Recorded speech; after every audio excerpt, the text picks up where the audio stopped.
Reboot, eh? Just another cash grab from greedy developers putting out a glorified reskin. Am I right? No, I am not right. There's a lot more to reviving a video game classic than you might think. It's a tricky balancing act, making it just familiar enough to keep original fans happy, but bringing in enough new bells and/or whistles to make it worth a revisit and tempt new fans too. Yeah, you might be jaded with the lack of new IPs and publishers constantly hitting the reset button on your favorite franchises, but sometimes original ideas can be difficult. Okay. Sometimes you need a nice established series to get those brain hamsters running in their idea wheels, or some sort of thinking metaphor. Look, original ideas are difficult, we've been through this already. Or maybe your studio does have some lovely new ideas, but those damned corporate suits up in Fat Cat Towers won't let you use the original title of Captain Fun Gun's Giblet Parade, so you're forced to slap an existing IP's name on your project like some ill-fitting suit of compromise. Whatever the reason, a reboot doesn't have to be an uninspiring upscaling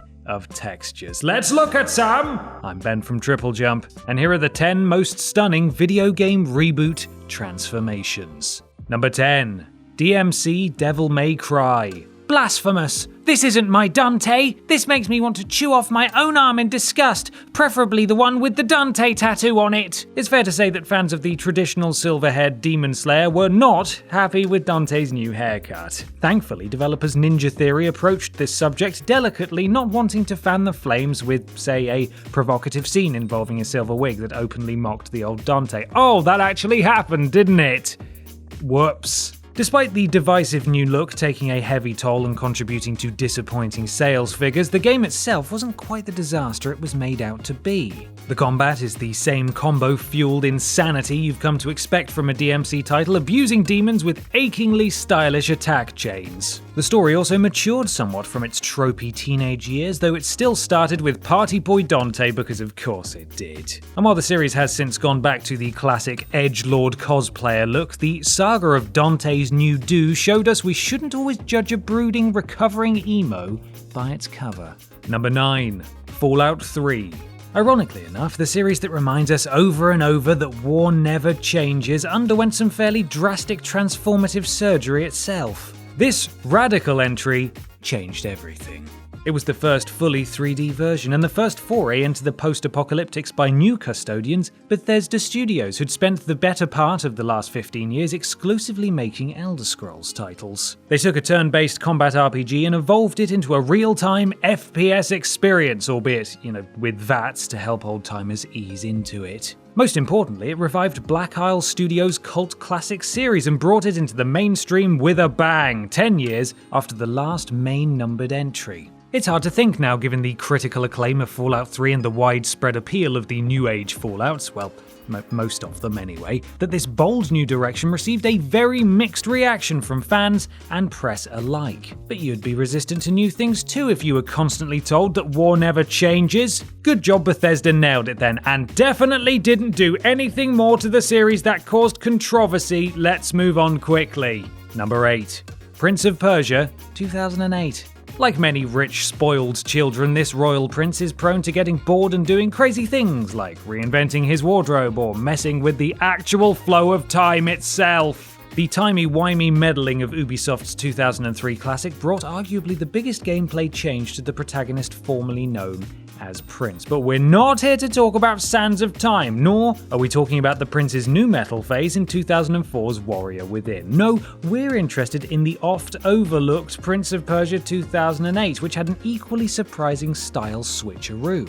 The beautiful watercolor aesthetic wasn't just a statement piece, but represented a wider change to the gameplay, favoring fluid movements and smooth parkour sequences. While not perfect by any means, with iffy combat and lackluster puzzles, the free-flowing acrobatics were a revelation worthy of praise amongst contemporaries like Assassin's Creed and Mirror's Edge. And yes, a reboot coming a mere 5 years after the last one might seem suspiciously like a hashtag cash-in. But this allowed for a new story and style to thrive without having to sully the previously resolved trilogy. You see that? 2010's Forgotten Sands? That's called respect! Number 7. XCOM Enemy Unknown. Are you looking for punishing squad-based permadeath and high percentage chance rolls that screw you over? Well, you might be in luck then, because we've been reliably informed that, XCOM give it to you, apparently. The turn-based alien exterminator has claimed countless victims over the years, both in digital, squad-based form and in the players themselves hopelessly locked into a cycle of self-punishment. But it's all worth it for that sweet feeling when everything aligns perfectly, you see. This series' illustrious past began in 1994 with Microprose's UFO Enemy Unknown, evolving into several classic 90s XCOM titles. But by the time XCOM resurfaced in 2012, it had been 14 years since the last game. And this revival is more shocking for the fact it even happened in the first place, rather than being drastically different from prior titles. As it happens, a lot of the gameplay is faithfully recreated though, efficiently streamlining some of the more obtuse elements of the classics, but the development was tricky, to say the least. It took Firaxis a couple of false starts and many builds to get the balance right, but thankfully XCOM did eventually give it to us. Number 6. Doom.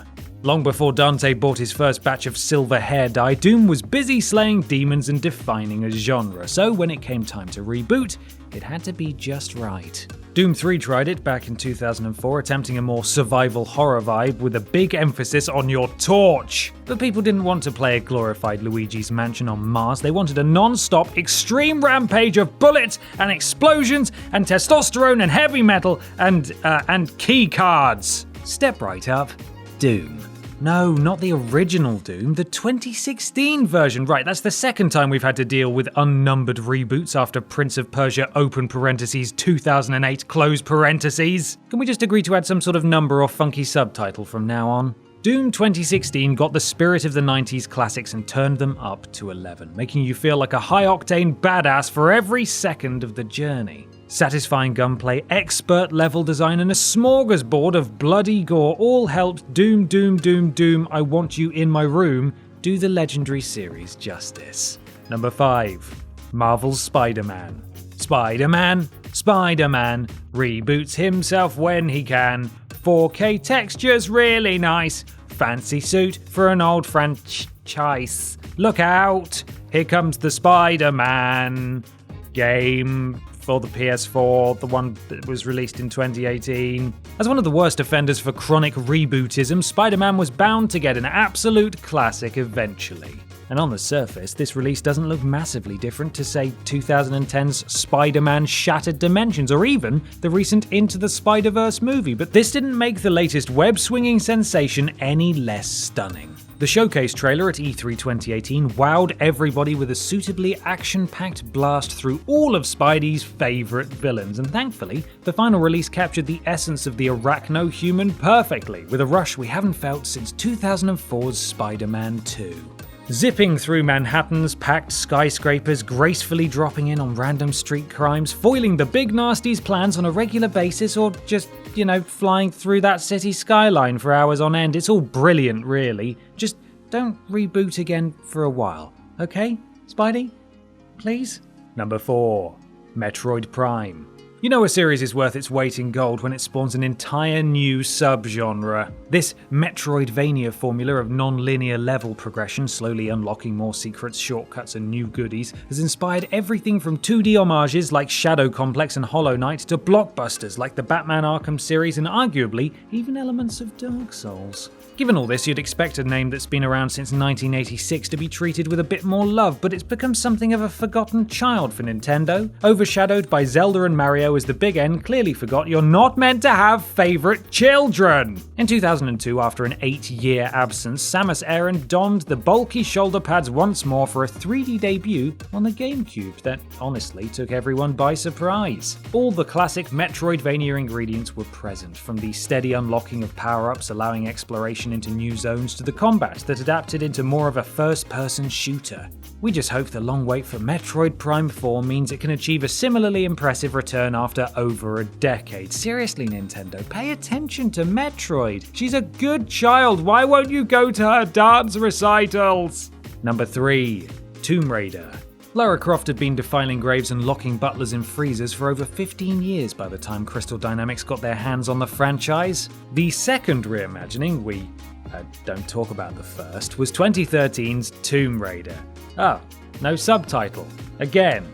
Tomb Raider Lara's New Groove was a modernised shake-up of familiar old tropes like that impossibly angled, completely unreasonable body image for a start. Tomb Raider Lara Falls Down a Lot edition took cues from recent action stars like Nathan Drake and Ezio Assassin's Creed and was filled with dramatic set pieces and death-defying bumps and scrapes. The origin story meant a lack of iconic trimmings like the dual pistols, but at least archery featured heavily in Tomb Raider The Adventures of Legolas Croft. Lara still kept her utter disregard for the deceased, however, with hidden tomb robbing sections to bring back the satisfying puzzle elements of previous games. It turns out that all the aging franchise needed was a nice island holiday to rediscover the magic. Great job, Tomb Raider Castaway! Number 2. Resident Evil 2 Remake. With so many remakes, remasters, and reboots thrown about like reused confetti, it's hard to keep track of what exactly each one means. One company's remake would barely constitute a remaster or even a reskin by another developer's standards, and possibly the greatest recent example of a remake done right was 2019's superb revival of Resident Evil 2.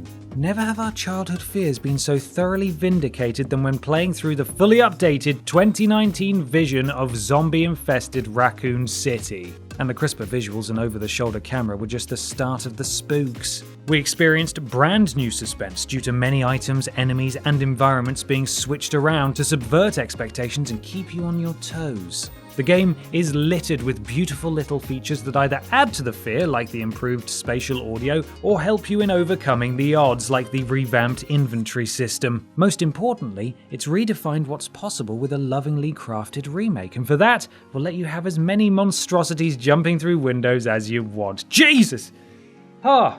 Okay, maybe tone it down a little bit. Number 1. Zelda Breath of the Wild.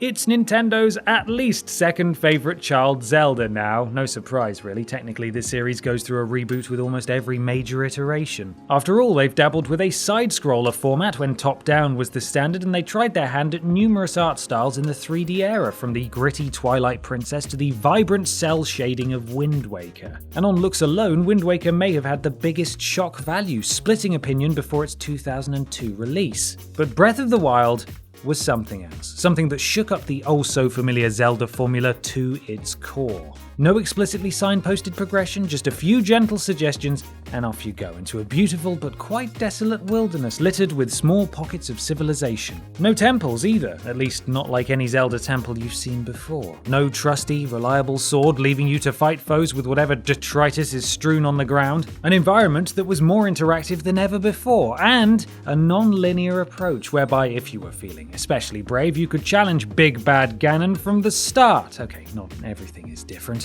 While Nintendo typically sprinkle in a certain amount of innovation to their titles, this wholesale restyling of an age-old format was a transformation nobody saw coming. So there we are, some real shocks in the remake department, but let us know which series revamp took you by surprise. Is there a favourite franchise that you feel needs a cheeky reboot, and how long do you think we'll have to wait for it? Let us know in the comments below. You can follow myself and TripleJump on Twitter here, and while you're at it, why not support the things you enjoy by having a look at our Patreon. Finally, don't forget to like the video, share it with your friends, and subscribe to the channel. I'm Ben from TripleJump, and thanks for watching.